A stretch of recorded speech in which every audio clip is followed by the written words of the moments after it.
Rumpelstiltskin always says that magic comes with a price. But for this price, you can get a nice piece of jewelry. Use code ONCEPOD for 10% off your first order at Unusual Magic Jewelry on Etsy. Click the link in the description.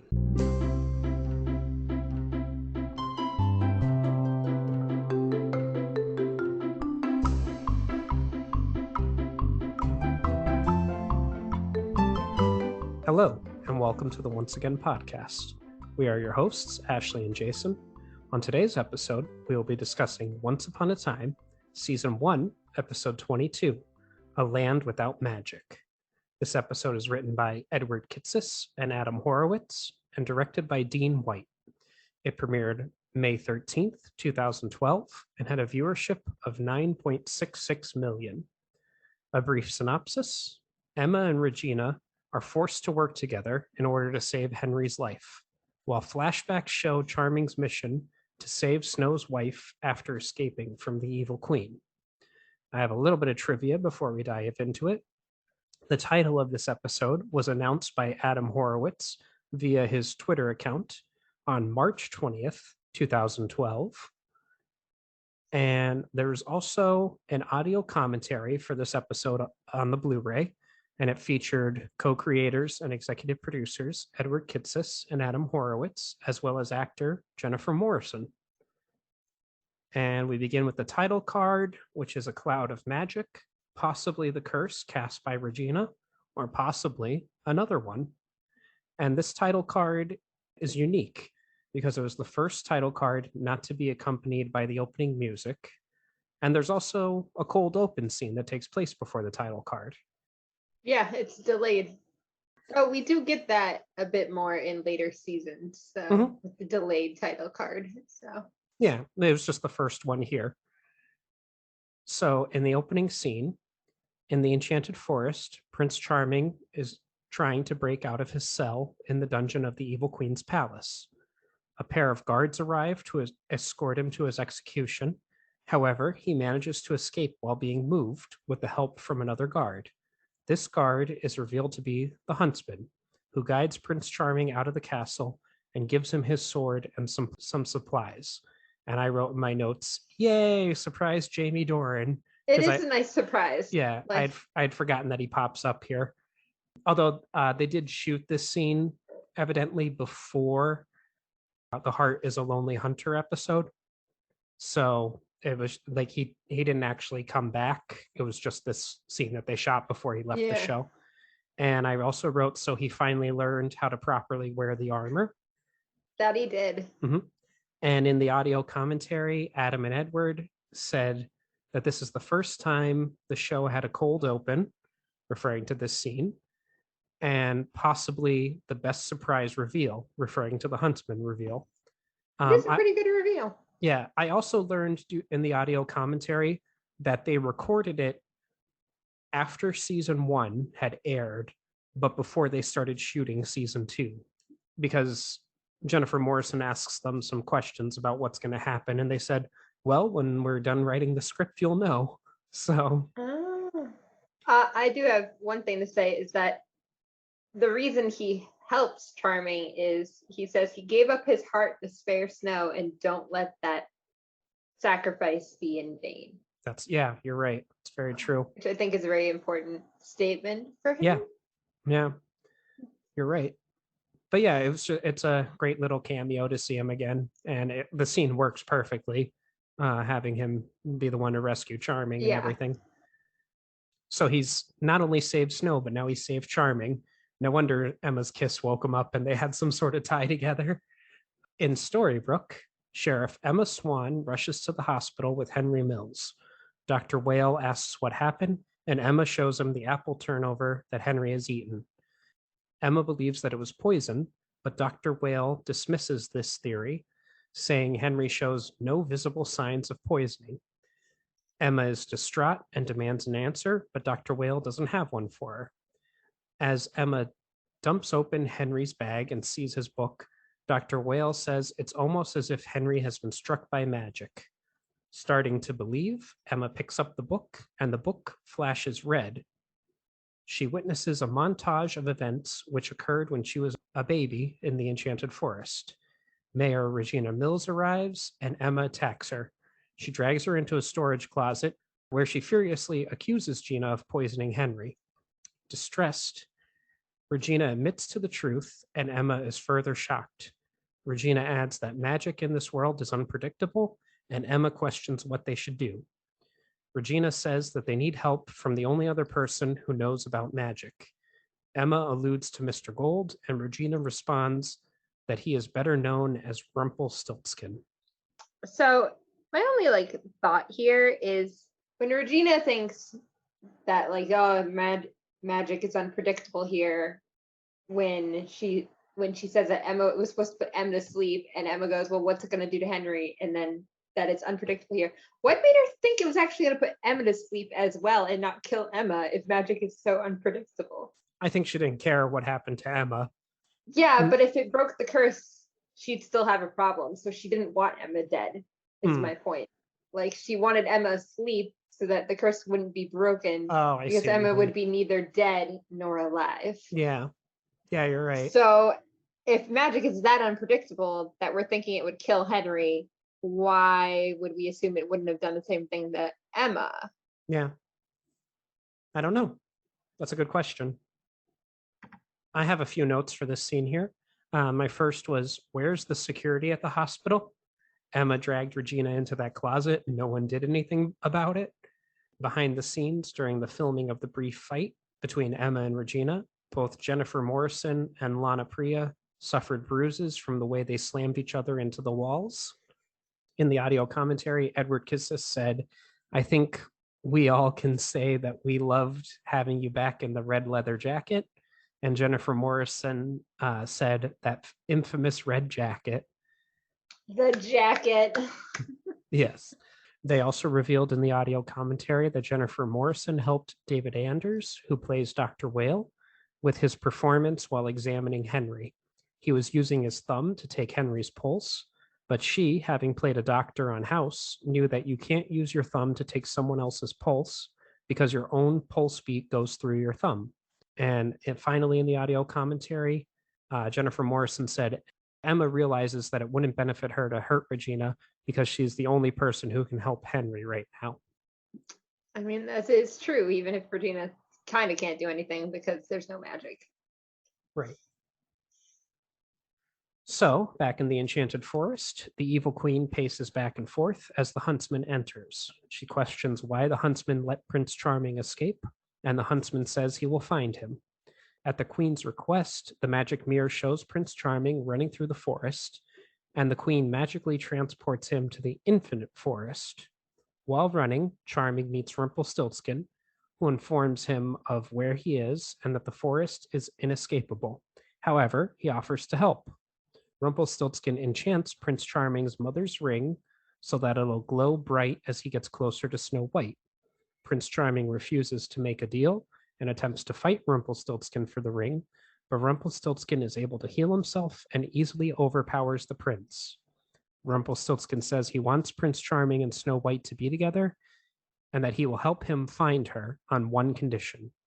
So I have a few notes for this scene. First and foremost, Rumpelstiltskin shows up wearing the cloak that Prince Charming gave him in Heart of Darkness. I love that. It's so good. Yeah. I have a question saying, is the Infinite Forest the same one the Evil Queen sent Hansel, Gretel, and their father to? Yes, it's the same overview, so I'm assuming yes.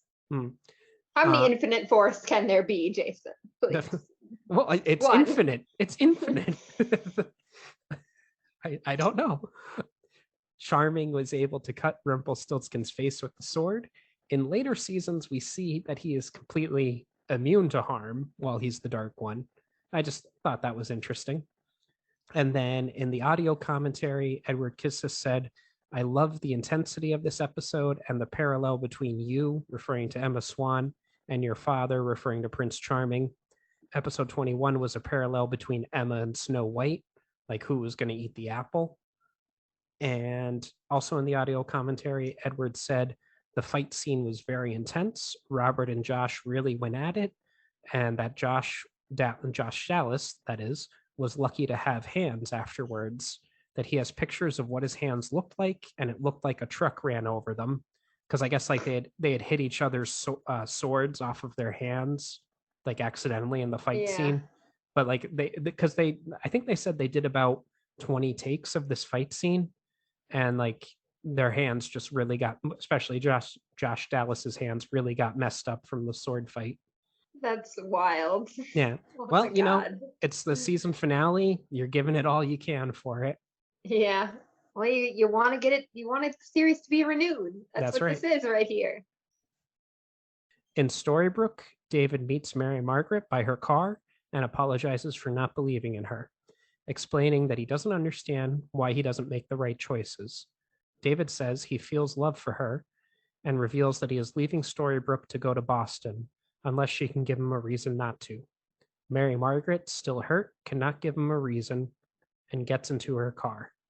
And I wrote down that the snow charming theme plays after Mary Margaret says that she cannot give him a reason to stay, but it's a sad version of it. I think what kills me is this, like, Catherine's got an apartment and already paid for it essentially. Like, that's what I'm hearing out of this. Yeah. Like, the Yeah. down payment already has apartment, so he's gonna go use it because she's not. And what is she doing exactly? Not going to law school, it seems. Yeah. But maybe she could take a Mr. Gold's crash course on being a lawyer. I don't know. Maybe. Yeah. In the Enchanted Forest, Rumpelstiltskin shows Prince Charming the bottle of True Love potion created from Snow White and Prince Charming's hair. He admits that he loved someone once a long time ago, but that she died, which he alludes to being why he seemingly wants to protect true love. Rumpelstiltskin asks Prince Charming to hide it in the belly of the beast for a rainy day. And I wrote my note here. So now we're starting to see what Rumpel wanted the true love for. In Storybrooke, Regina and Emma visit Mr. Gold at his shop and they ask him for his help. He says that he has a bottle of true love that he smuggled from the Enchanted Forest. However, he warns them that retrieving it is the main problem and that it is Emma who must obtain the potion of true love. Mr. Gold asks Regina if their friend is still in the basement because he hid it in her. To equip her for the quest, Mr. Gold gives Emma her father's sword. So I have a lot of notes for this scene, but is there anything you'd like to say? No, you got it all covered. So Okay. I'll add my clips in as you're going. All right. So Gold, when Emma enters the shop, and he says, "Do my eyes deceive me, or is that the look of a believer?" Like he already knows that she believes now.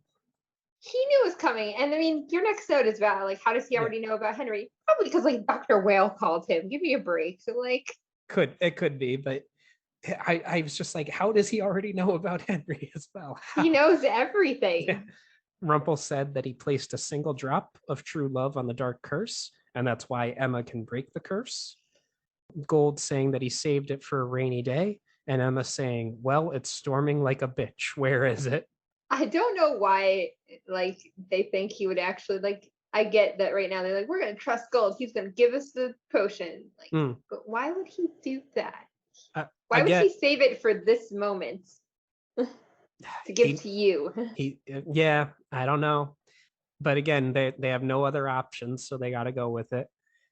That I like how Gold had the box with Charming's sword on the counter all ready to go. Like he knew that Emma was going to show up and want or need the sword and everything. Yes, I had that note. He was prepared for them to walk in. He was like, the believer. I have this sword. Let's go. Like, yeah.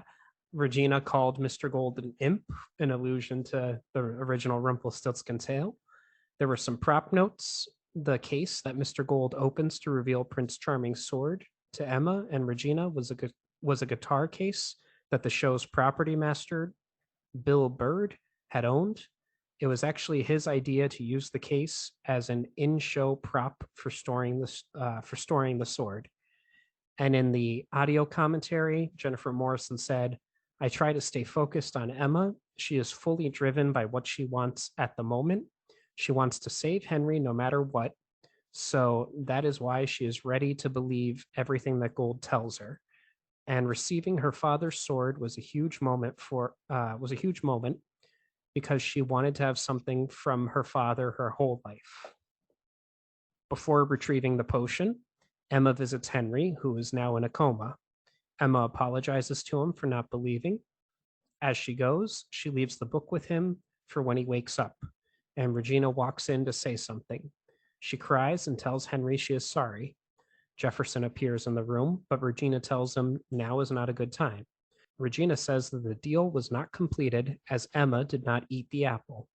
Jefferson objects, and spitefully, Regina says she knows Jefferson cannot kill her, and she leaves.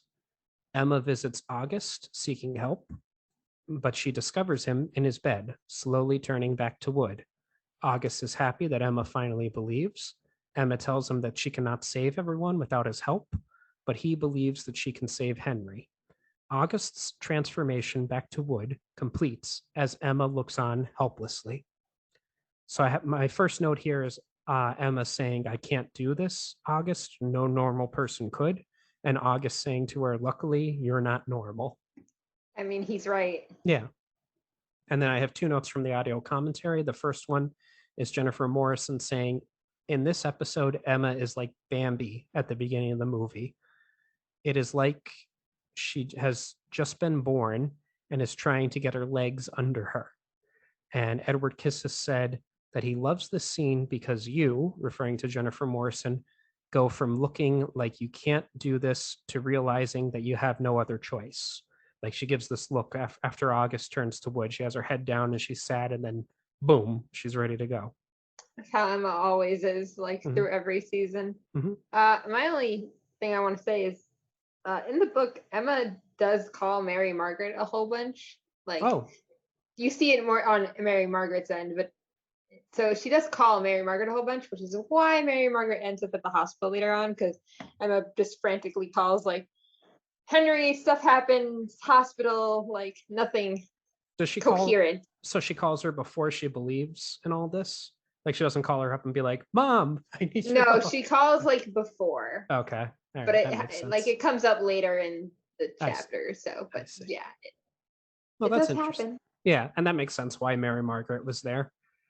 So Regina and Emma meet outside the clock tower and enter the boarded up, locked building. Inside, Regina reveals an elevator hidden behind a wall and explains that she must operate it whilst Emma goes down. She also explains that she trapped a friend as punishment, but in a different form. Emma unsheathes the sword and goes down the elevator. So my first note here is Emma to Regina upon entering the clock tower. She asks, "What is this place?" And Regina says, "Would you like a tour or shall we just get to it?" Like, Doesn't it say library on the door outside? Like, why are we even pretending what it is? Like, it's yeah, the library. yeah. Everybody should know this. And I noticed, like, because in this episode, the elevator is hand operated, like Regina's bringing it up and bringing it down and everything for Emma. I don't think it continues to be hand operated in later seasons. I think it's just like a normal elevator later on. I feel like that's true because I don't feel like I remember reading this like two-person Mhm, nonsense. mhm. And in the audio commentary, Jennifer Morrison said, "I love the parallels of parents and children in this episode. Emma and her child, Emma and her parents, Regina and her child, Jefferson and his daughter." And I thought, oh, that is, I never thought about Jefferson and his daughter alongside the rest of them in this episode before. Back in the Enchanted Forest, Prince Charming confronts Maleficent in the Forbidden Fortress, demanding to know where the beast that guards the castle is. Maleficent quickly repels him away and magically extinguishes all the candles in the room, leaving Prince Charming swinging his sword wildly in the dark. She then transforms into a dragon and the two start to fight. And I just wrote down Charming was able to sneak into Maleficent's castle and right up next to her without her knowing. Oh, And she knew. Give me a break. yeah, probably. She let him get that close. That's And a dangerous animal that's like, I dare you to get close to me. Go yeah, ahead. yeah, you're right. And it's time for Charming to face another dragon. It's not enough that he killed one. He's now got to fight Yay, another one. dragons. Yeah. In Storybrooke, Emma descends down the elevator shaft and exits into a mining tunnel deep underground. where she passes by her mother's glass coffin. She backs up against a wall when a giant green eye appears. The wall turns out to be a dragon, and Emma backs away, briefly overwhelmed and frightened. And I wrote, yeah, the reveal of that dragon is scary as hell. It really is, especially for a woman who probably didn't think dragons existed until 2 seconds ago when it happened. Yeah. So in the script, the scenes where Emma and her father fight the dragon Maleficent were written as two separate scenes. The intercutting between the two fights was the editor's idea. And in the audio commentary, Adam Horowitz said in 22 episodes, this was the first time Jennifer Morrison was on a green screen.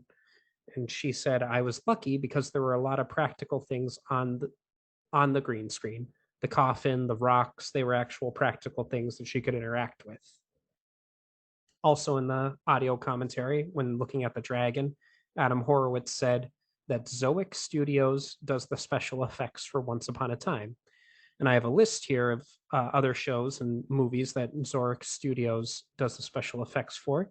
They include Sweet Tooth, Underground Railroad, For All Mankind, Superman and Lois, Mosquito Coast, WandaVision, The Right Stuff. And I'm just going to skip ahead to some of the more popular ones. Fargo, The Boys, Stargirl, Ozark, The Good Place, Warrior, The Twilight Zone, Deadly Class, The Walking Dead, The Flash, Cloak and Dagger, Cobra Kai, The Orville, The X-Files, The Exorcist, True Detective, Homeland, Hemlock Grove, Breaking Bad, The 100, 24, Sleepy Hollow, The Sarah Connor Chronicles, Lucifer, CSI, CSI Miami, Criminal Minds, Constantine, Californication, Angel, Firefly, Mad Men, The Chilling Adventures of Sabrina, DC's Legends of Tomorrow, The Santa Carlita Diet, Marvel's Iron Fist, Game of Thrones, Marvel's The Defenders, Arrow, A Series of Unfortunate Events, True Blood, V, Fringe, Buffy the Vampire Slayer, and Battlestar Galactica. Those are just some of the TV shows. I skipped over quite a few.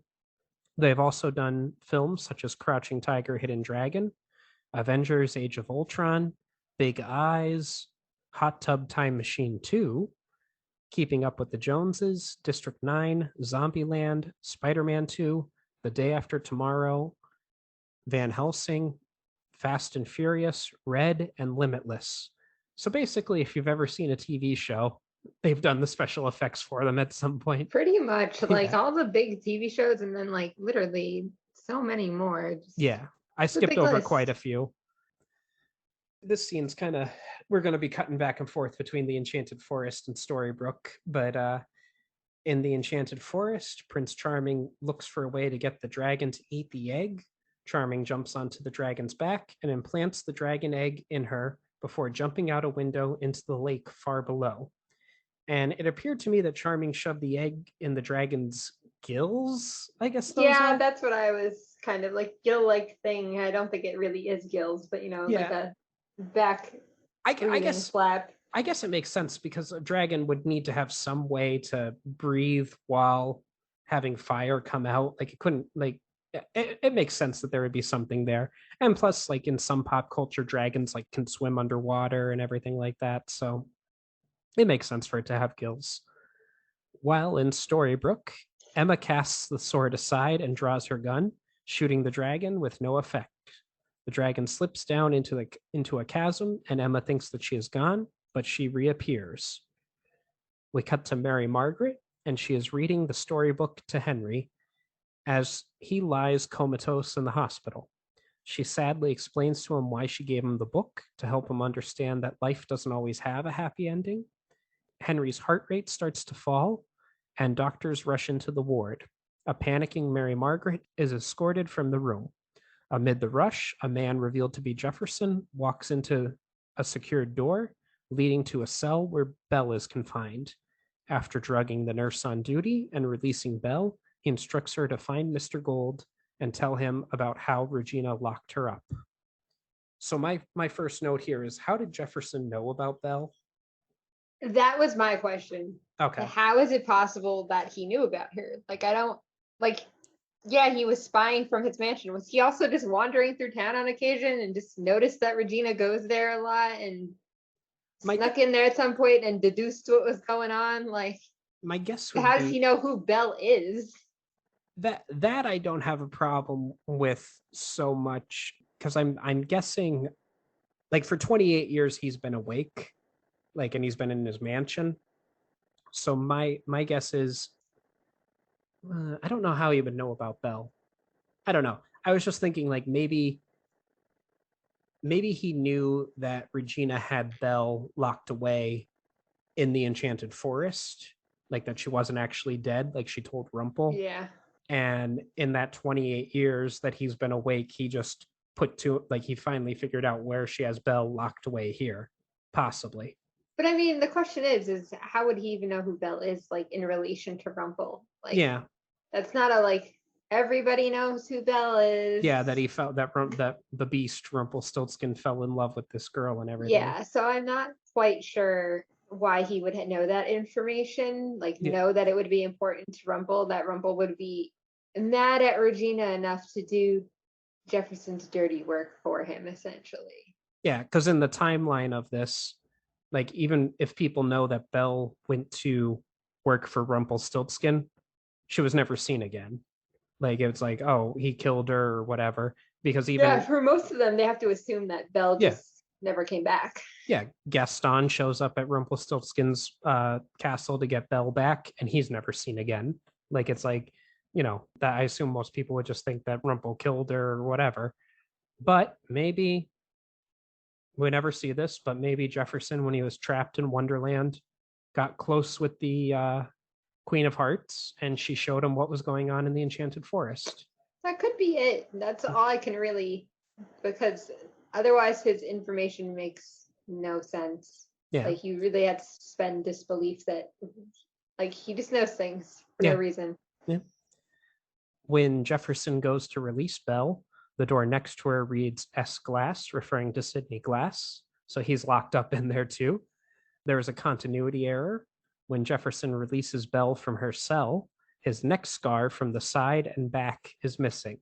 In the audio commentary, Jennifer Morrison said, I love that one sip of Jefferson's tea is enough to knock out the nurse. What is in that tea? And Edward Kissis said, I love that Jefferson knows that he is not a match for Regina, but Mr. Gold is. So he frees Belle to get Gold to turn against Regina, which is a Yeah, smart Edward, move. but explain why he knows to give her to Gold. Yeah. Give me that explanation in your commentary. Yeah. It's not, unfortunately, unavailable. Back in the Enchanted Forest, Prince Charming rejoins Rumpelstiltskin, who is waiting on shore, and regains the ring from him.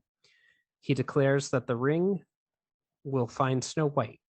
Rumpelstiltskin says that something is missing and magically transforms the prince's outfit into a more regal attire. And I have a few notes here. Charming to Rumpel saying, why do you want us together? What do you get out of it? And Rumpel saying, I'm a fan of true love, dearie. And more importantly, what it creates.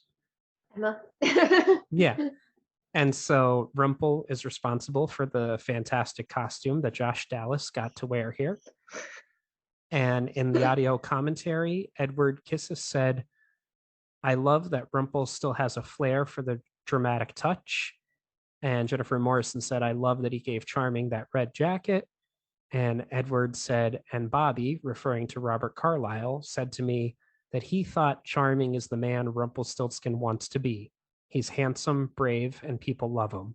And I was like, Oh, that's oh, 100% yeah. what he wants. Yeah, but when he said that, I was like, oh, like, that's so clever for Robert Carlyle to come up with that, like, idea of Charming and Rumpel kind of having this sort of relationship, that Charming is the man Rumpelstiltskin wants to be. It is such a charming thing. Mm-hmm. Well, it makes sense too, given what Rumpel should have been, as we find out in season 6. Agreed. Meanwhile, while all this is happening, underneath Storybrooke, Emma continues fighting the dragon to no avail. As the dragon rushes towards her, Emma takes the sword and hurls it at the dragon. Maleficent's dragon form is struck by the sword and destroyed, and amongst the ashy remains lies the egg.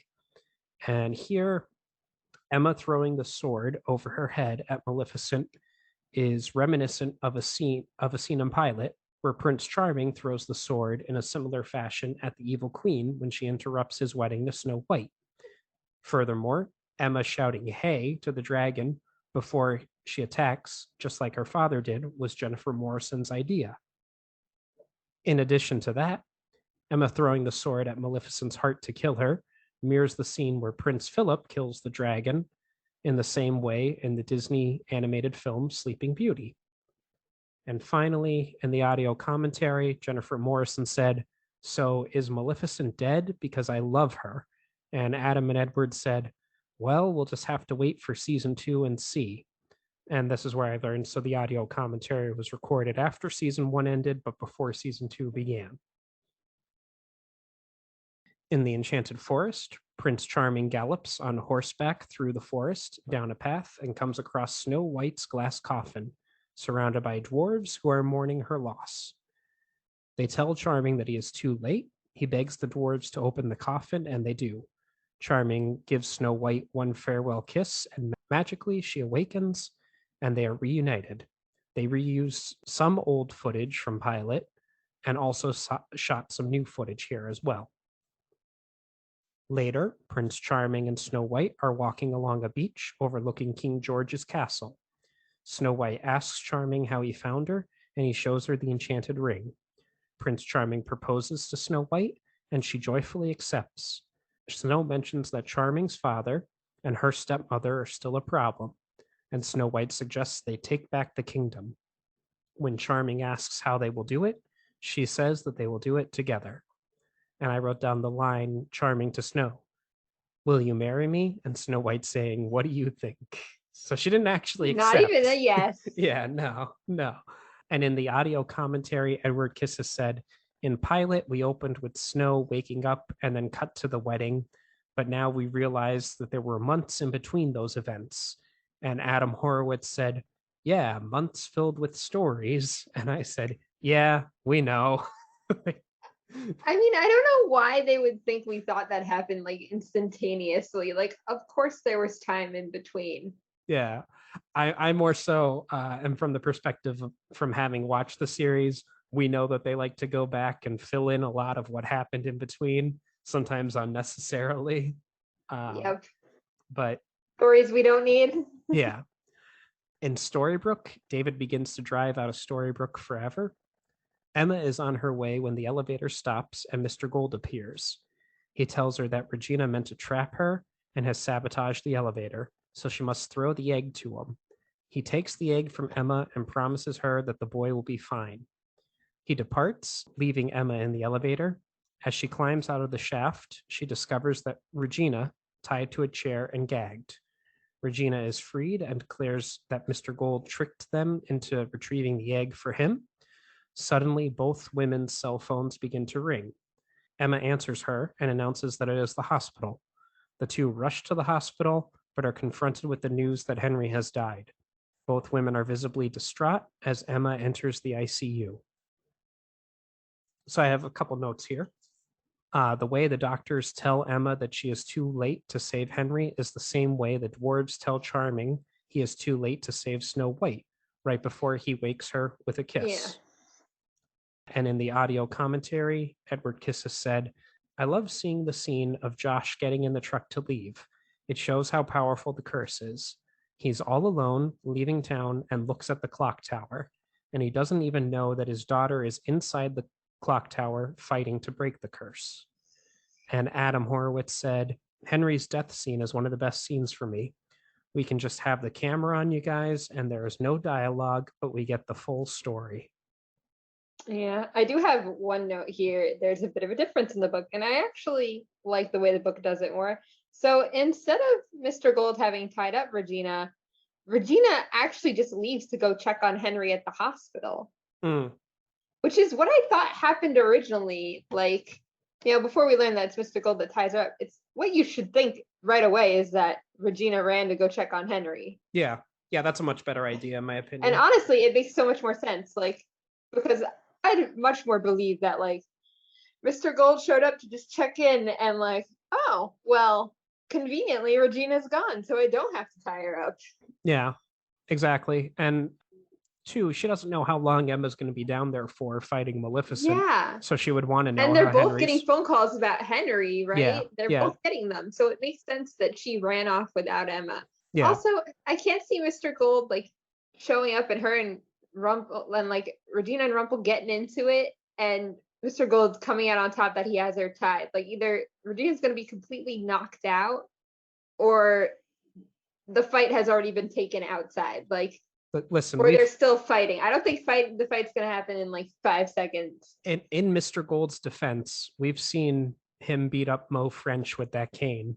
So if he, got in there and just one good shot to Regina, Yeah, but Regina's very wary of him, and I think she would notice. yeah, I guess is my point. Like, I don't think probably, it'd be as easy as taking out Mo French. yeah. So back at his shop, Mr. Gold is opening up the egg and removes the bottle of true love. He hears someone enter and quickly hides the bottle. It is Belle's counterpart, who, disheveled and seemingly confused, tells him that Regina locked her up. He is shocked, but clearly overjoyed that she is alive, and promises her that he will protect her.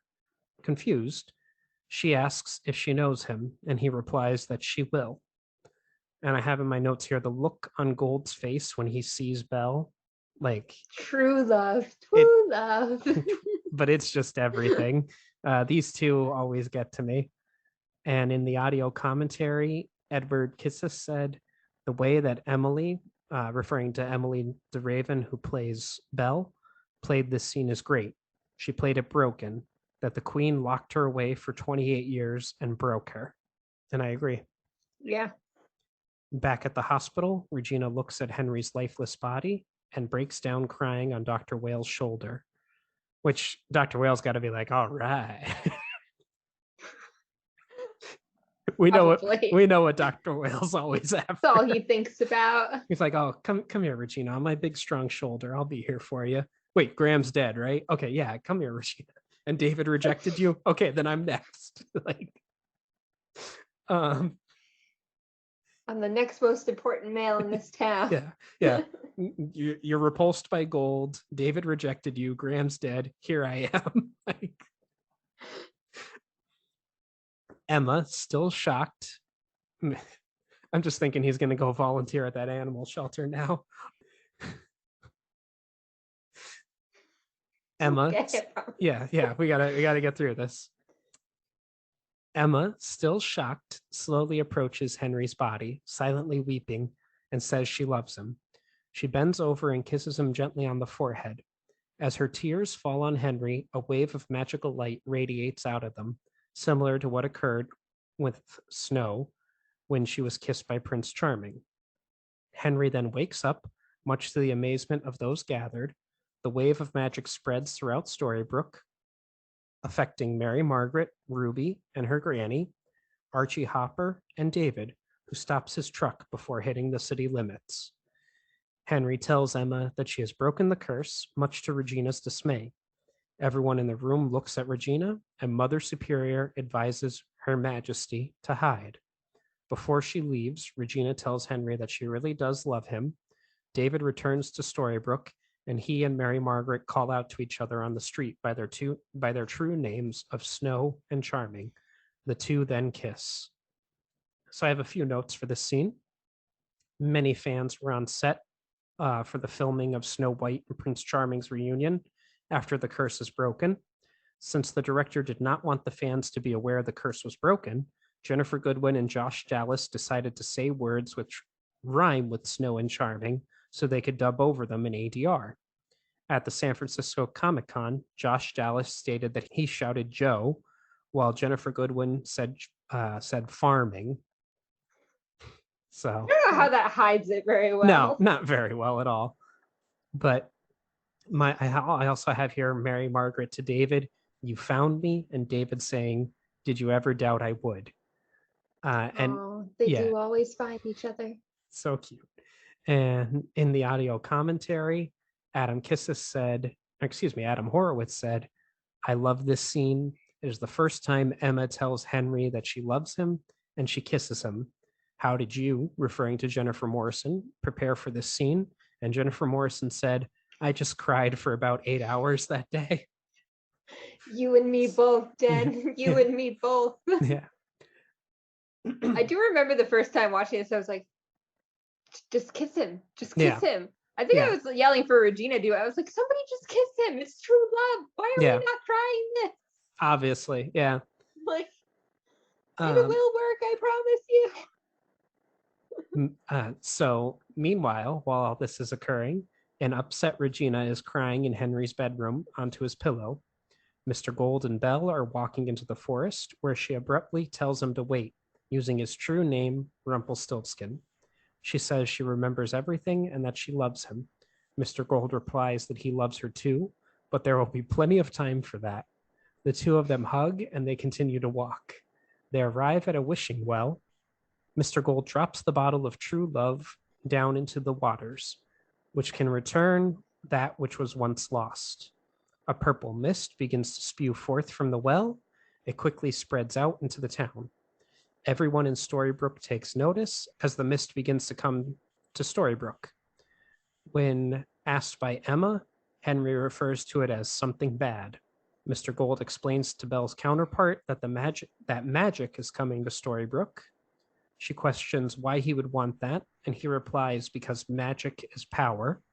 Regina looks out of Henry's window and smiles wickedly as she sees the purple mist approaching and spreading over Storybrooke. And the final scene zooms in on the town clock as it ticks for one final time, striking 8:15 before it is engulfed in the mist. So I have a few notes here.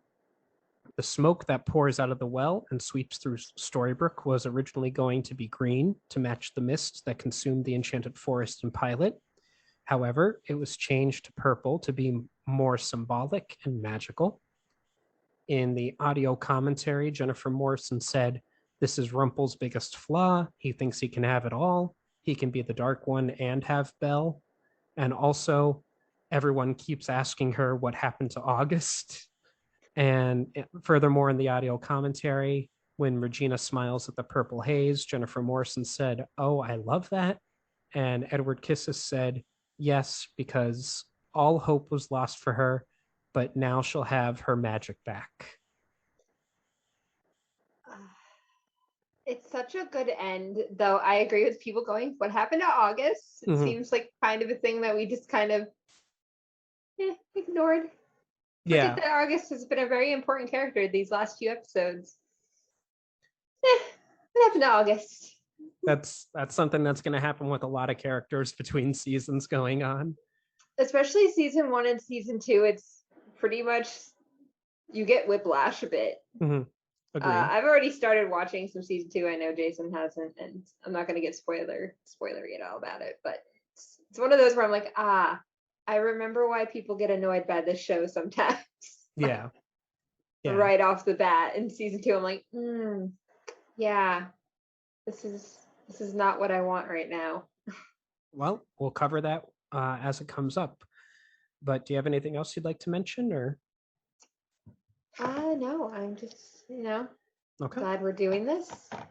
Okay. Sad that we're done with season 1 now, seeing as this is such a nostalgic season. But it was, and 10 years and everything. It's a big time to go back and watch it. But without anything else, I'd just like to say that's season 1, folks. We'll be covering season 2 in a few weeks, but before diving right into that, we have something special planned, an amuse-bouche, if you will. They say that lemon sorbets are the best palate cleansers, but we were thinking something more along the lines of lemon cakes. And that concludes this week's episode of the Once Again podcast. Thank you for joining us. Any questions, comments, or critiques can be addressed to either our email at onceagainpod@gmail.com or on Twitter at onceagainpod. If you are feeling generous and would like to contribute to the podcast, we have several tiers available on patreon.com/onceagainpod. Also, a like and a share would be greatly appreciated. Thank you and have a wonderful day.